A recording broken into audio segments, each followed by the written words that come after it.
उस टाइम सरकार ने हमारे ऊपर जुल्म किया, जबर किया, वो सामने ना आए।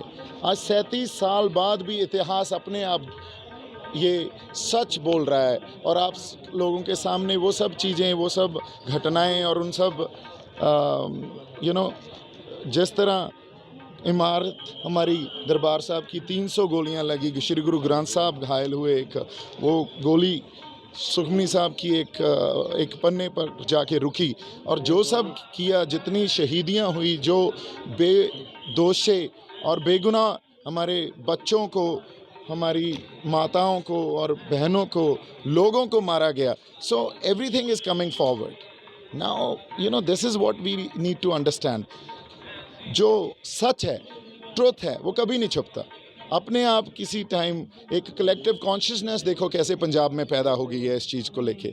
आज जाप्ते में रह के अब पीसफुली हम कैसे अपने आप को इस चीज़ से शिक्षा भी दे रहे हैं, हम प्रेरणा भी दे रहे हैं, हम अपने आप को सेध भी दे रहे हैं जो हमारे साथ उस टाइम हुआ, ताकि अब पंजाब को क्या सीखना है, क्या डायरेक्शन होनी चाहिए हमारी, कैसे हमें एके में रह के काम करना चाहिए। ये सब इसी घटना के बाद, उसी वर्तारे के बाद, या 1984 में जो कुछ हमारी कौम के ऊपर हुआ, उसी के बाद हम सीख के आगे बढ़ रहे हैं। 37 साल हो गए, अभी तक इंसाफ नहीं मिला, केस चल रहा है। हाँ जी। किसको दोषी मानते हो, सरकार किसको मानती है? दोषी तो एक पॉलिटिकल सिस्टम है ना, और पॉलिटिकल सिस्टम ने जो इस देश के इंस्टीट्यूट्स हैं, उन इंस्टीट्यूट्स के ऊपर भी अपनी किसी न किसी तरह डोमिनेंस पैदा कर रखी है।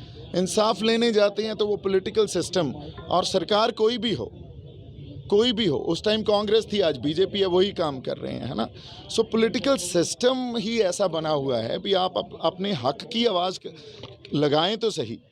एक साइड हमारे जो रक्षा मंत्री हैं, वो देखिए सिख बटालियन को आप उनको झूलते निशान रहे पंथ महाराज के, या राज करेगा खालसा देग तेग फतेह, पंथ की जीत, ये नारा वहाँ बुलंद करने के लिए बोलते हैं बॉर्डर्स पे। पर वही नारा जब हम अपने हक लेने के लिए, आज हमारा किसान आंदोलन चल रहा है, वहाँ बुलंद करते हैं, तो आपको एंटी नेशनल या किसी और ठप्पे लगा दिए जाते हैं, आपको वो टैग लगा दिए जाते हैं। सो ये पॉलिटिकल सिस्टम ही एक ऐसा बना हुआ है जो न्याय नहीं लेने देगा आपको। उनकी डोमिनेंस हर इंस्टीट्यूट के ऊपर दिखती है।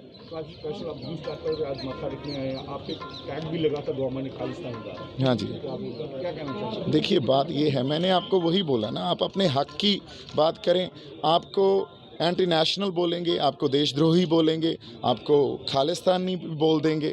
बात ये है भी किसी भी तरह की एस्पिरेशन, सुप्रीम कोर्ट ये बोलता है भी अगर पीसफुल एस्पिरेशन हो, चाहे वो खालिस्तान हो, उसको भी स्पेस होनी चाहिए इस डेमोक्रेसी में। और जो मैच्योर डेमोक्रेसीज़ होती हैं वो वाकई हर एस्पिरेशन को स्पेस देती हैं, पर अपने यहाँ अगर हम स्पेस नहीं दे रहे तो कोई ना कोई प्रॉब्लम हमारे रूलिंग क्लास में है, जो क्लास इस देश को रूल करती है उसमें है।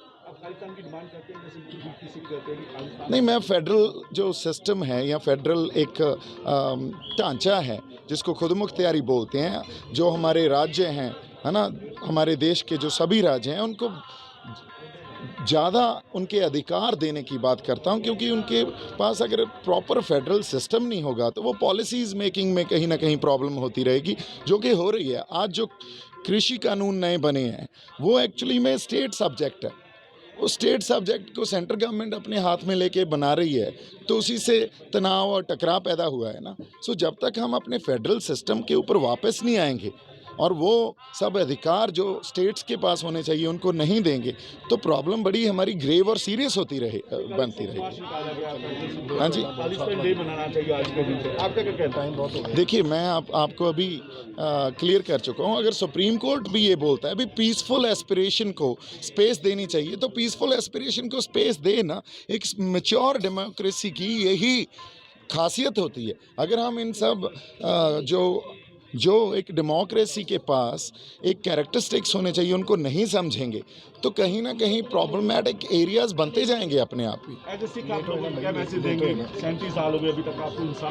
देखो, एज अ सिख मैं मैसेज यही दूंगा, एक तो सिख कभी भी हिंसक नहीं हो सकता, सिख के मनों में, उनके दिलों में कभी हिंसा नहीं हो सकती। तो हम एक तो पीसफुल रहें, जाप्ते में रहें, और एक सांझीवालता, आपसी प्यार और सांझ का संदेश देते रहें, यही मैसेज है जी। लास्ट क्वेश्चन सर, आप स्पेशल आज यहाँ माता ब्लू स्टार एनिवर्सरी में ही आए हैं माता पे? हाँ जी, ब्लू स्टार एनिवर्सरी पर ही माता पे? हाँ जी, हाँ जी। आज क्योंकि हम अपना शहीदी सप्ताह मना रहे हैं, शहीदी हफ्ता मना रहे हैं, उसके लिए बहुत संगत यहाँ नतमस्तक होने आई है और इसीलिए मैंने आपको बोला है, उससे हमें प्रेरणा और सेध